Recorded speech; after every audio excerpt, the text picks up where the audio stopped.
Do you find yourself doing the dynamics and the articulations and everything like you're supposed to, but it still doesn't sound as musical as you would like? Well, in this video, I'm going to give you a little bit of a different way of looking at those kinds of musical markings so that you can greatly increase your musicianship and take it to the next level. And it will even be helpful if you find yourself sometimes forgetting the dynamics and articulations too. My name is Josh Gu, and I'm taking my years of experience learning, teaching, and performing, and sharing all of my best clarinet and music tips so you can get more out of your practice, and most importantly, have fun.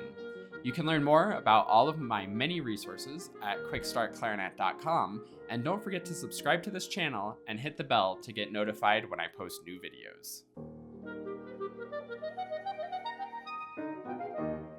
Before we get started, did you know that I actually have over 500 videos on the QuickStart Clarinet YouTube channel now? So if there's literally anything that you're ever looking for your clarinet or music journey, just go on YouTube, search QuickStart Clarinet, whatever your problem is, and you'll probably find one of my videos like this explaining it.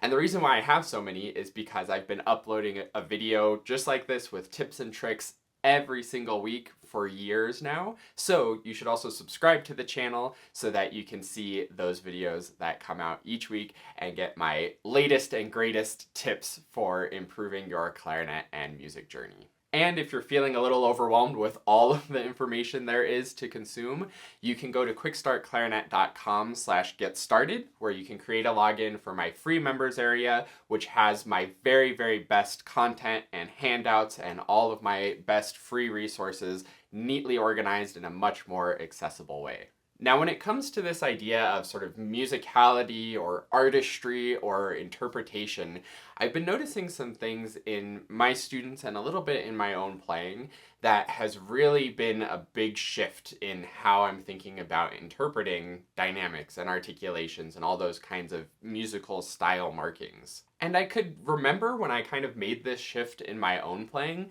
but I couldn't quite put my finger on like exactly what was making the difference when the shift happened for me. But what it felt like for me is that I wasn't even really reading dynamics and articulations anymore. I know how frustrating it can be where you're playing through a piece and you are getting the rhythms down and you're getting the notes and getting all that stuff figured out, and then you're like, oh yeah, now I have to also learn the dynamics and the articulations and all of those extra marks that are on the page. And I was playing through stuff and sometimes even sight reading through stuff where I was playing and I was just putting in dynamics, I was following the written dynamics, I was adding in my own phrasing, I was doing the articulations and shaping the notes, and everything was sort of coming together. And I realized, like, well, I'm doing that accent, but I'm not conceptualizing it as, oh, there's an accent, okay, I have to read the accent too, and I actually have to do the accent as well. And the nice thing about this is it makes playing so much more liberating because it's not like this and this and this and this and this and having to keep track of everything.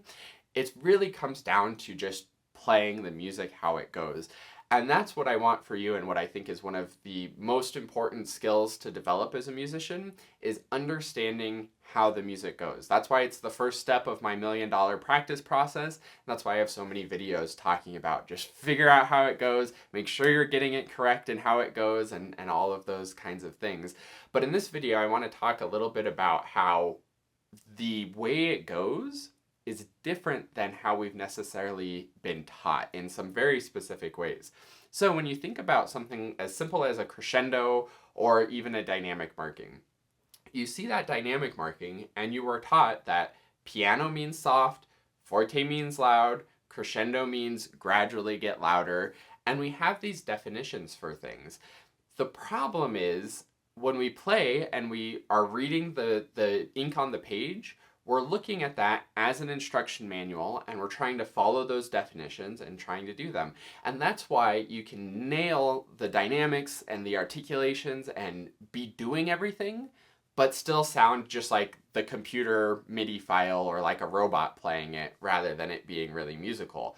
Because when you interpret it that way, you're basically doing exactly what the computer does. It looks at the ink on the page, reads that as instructions, and does those instructions. So what's the alternative to that? Because of course we should be reading the instructions on the page because that's what they are. They're instructions that the composer put down telling performers how to create the music that the composer wanted.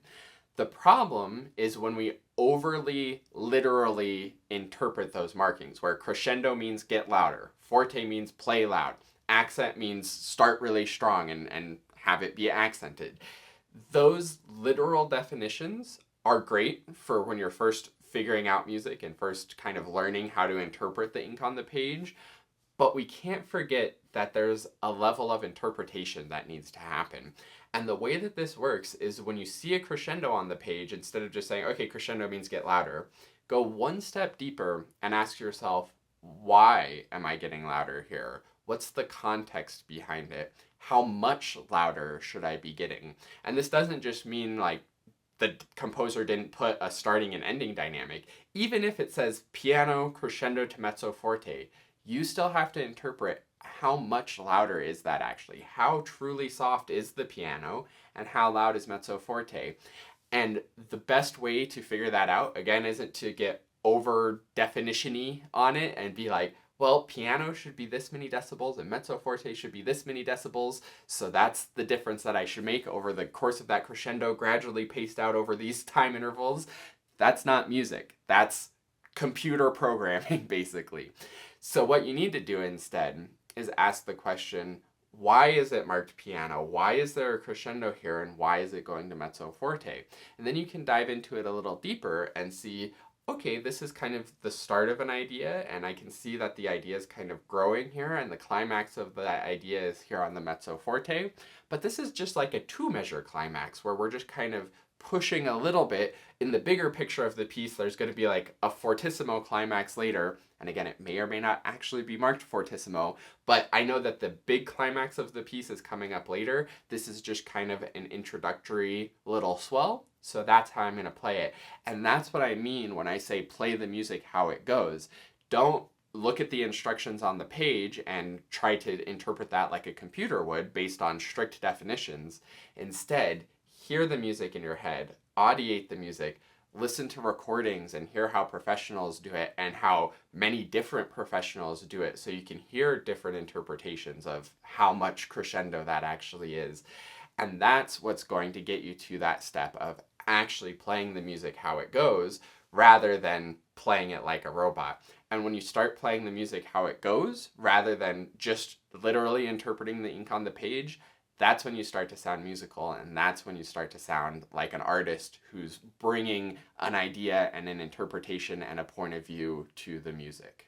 One of my favorite conductors ever, Dr. Mallory Thompson, who is the conductor of the Symphonic Wind Ensemble at Northwestern, would always be saying this of us and always begging this of us to bring our point of view, to bring something to the music so that she could then shape it, and she certainly had her ideas and opinions on how it should go.